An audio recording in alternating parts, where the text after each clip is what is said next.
Atos dos Apóstolos. Capítulo 41. Quase persuadido. Paulo tinha apelado para César, e Festo não tinha outro jeito senão enviá-lo a Roma.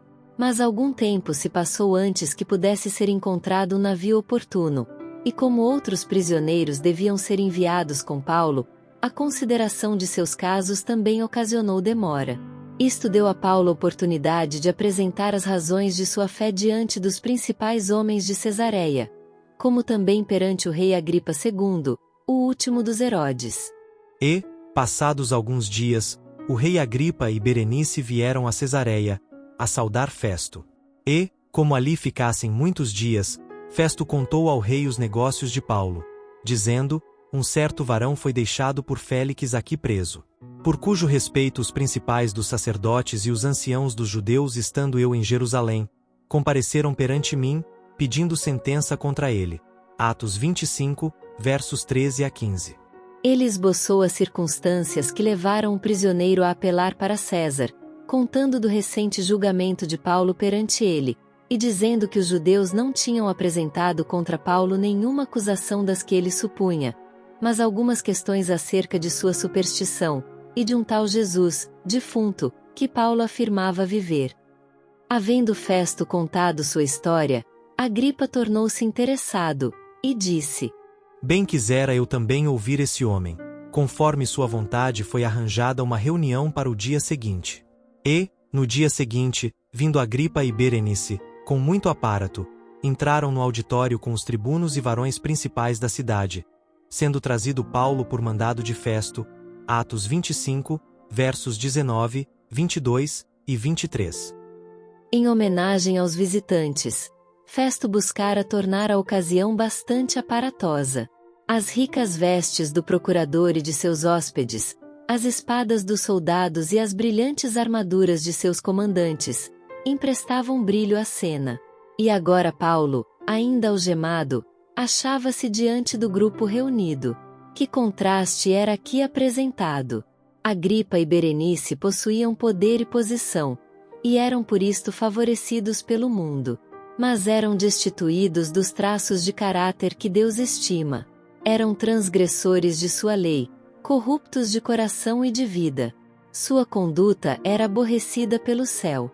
O idoso prisioneiro, acorrentado a um soldado, não tinha em seu aspecto coisa alguma que levasse o mundo a prestar-lhe homenagem. Entretanto, nesse homem, aparentemente sem amigos, riqueza ou posição, preso por sua fé no Filho de Deus, o céu todo estava interessado. Os anjos eram seus assistentes. Caso se houvesse manifestado a glória de um só desses resplandecentes mensageiros, a pompa e o orgulho da realeza teria empalidecido, rei e cortesãos teriam sido lançados por terra, como soldados romanos junto ao sepulcro de Cristo.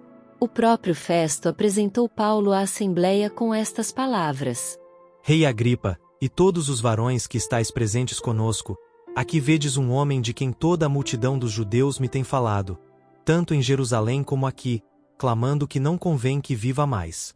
Mas, achando eu que nenhuma coisa digna de morte fizera, e apelando ele mesmo também para Augusto, tenho determinado enviar-lhe, do qual não tenho coisa alguma certa que escreva ao meu senhor, e por isso perante vós o trouxe, principalmente perante ti, ó rei Agripa, para que, depois de interrogado, tenha alguma coisa que escrever. Porque me parece contra a razão enviar um preso, e não notificar contra ele as acusações. Atos 25, versos 24 a 27. O rei Agripa deu agora a Paulo a liberdade de falar por si. O apóstolo não estava desconcertado pela brilhante pompa ou elevada posição de seu auditório, pois sabia de quão pouco valor representam riqueza ou posição mundanas. Poder e pompa terrestres não poderiam nem por um momento abater-lhe o ânimo ou roubar-lhe o domínio próprio. Tenho-me por venturoso, ó rei Agripa, disse ele, de que perante ti me haja hoje de defender de todas as coisas de que sou acusado pelos judeus, mormente sabendo eu que tens conhecimento de todos os costumes e questões que há entre os judeus, pelo que te rogo que me ouças com paciência. Atos 26, verso 2, 3.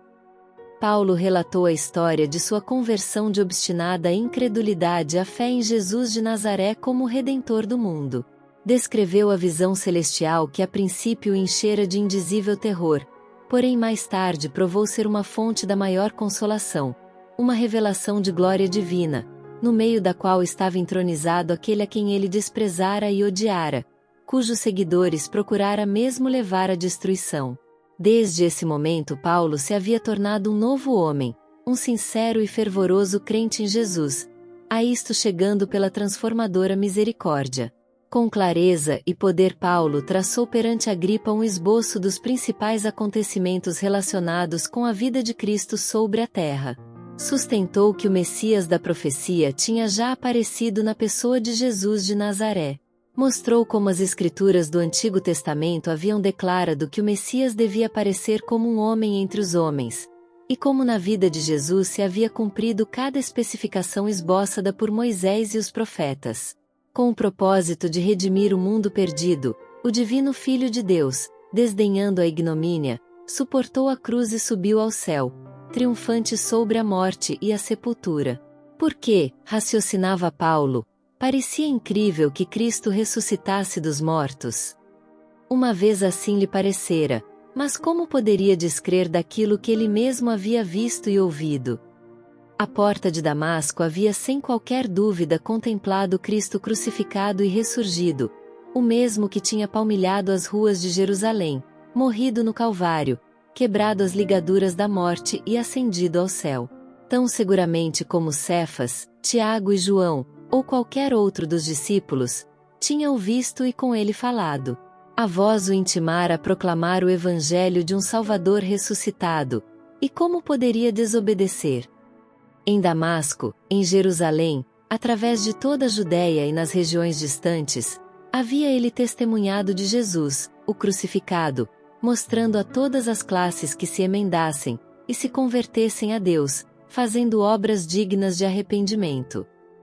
Por causa disto, declarou o apóstolo, os judeus lançaram mão de mim no templo, e procuraram matar-me.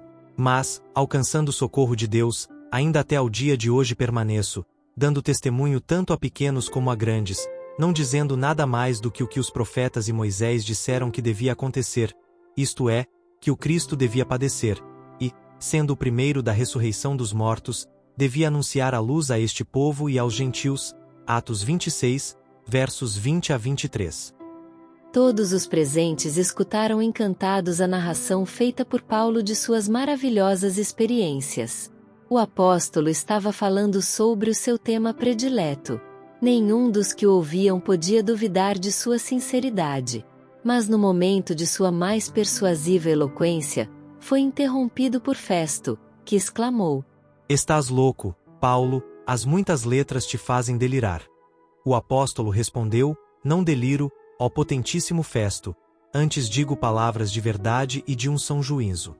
Porque o rei, diante de quem falo com ousadia, sabe estas coisas, pois não creio que nada disto lhe é oculto, porque isto não se fez em qualquer canto. Então, voltando-se para Agripa, a ele se dirigiu diretamente: Crês tu nos profetas, ó rei Agripa? Bem sei que crês. Atos 26, versos 24 a 27. Profundamente impressionado, Agripa perdeu de vista por um momento o ambiente e a dignidade de sua posição. Tendo apenas consciência das verdades que tinha ouvido, vendo somente o humilde prisioneiro que estava diante dele como embaixador de Deus, respondeu involuntariamente: Por pouco me queres persuadir a que me faça cristão. Ardorosamente o apóstolo respondeu: Prover a Deus que, ou por pouco ou por muito, não somente tu, mas também todos quantos me estão ouvindo, se tornassem tais qual eu sou, exceto estas cadeias. Atos 26, versos 28 e 29, acrescentou erguendo as mãos acorrentadas. Festo, Agripa e Berenice podiam com justiça trazer nos pulsos os grilhões que acorrentavam o apóstolo. Eram todos culpados de graves crimes. Esses transgressores tinham ouvido nesse dia a oferta de salvação mediante o nome de Cristo.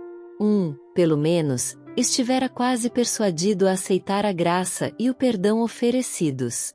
Mas Agripa afastou a misericórdia oferecida, recusando aceitar a cruz de um Redentor crucificado. A curiosidade do rei foi satisfeita, e levantando-se deu a entender que a entrevista tinha terminado. Ao se dispersarem, os presentes falavam entre si dizendo: este homem nada fez digno de morte ou de prisões. Embora Agripa fosse judeu, não participava ele do zelo intolerante e cego preconceito dos fariseus. Bem podia soltar-se este homem, disse ele a Festo, se não houver apelado para César. Atos 26, versos 31 e 32. Mas o caso fora levado àquele Supremo Tribunal, e estava agora além da jurisdição tanto de Festo quanto de Agripa.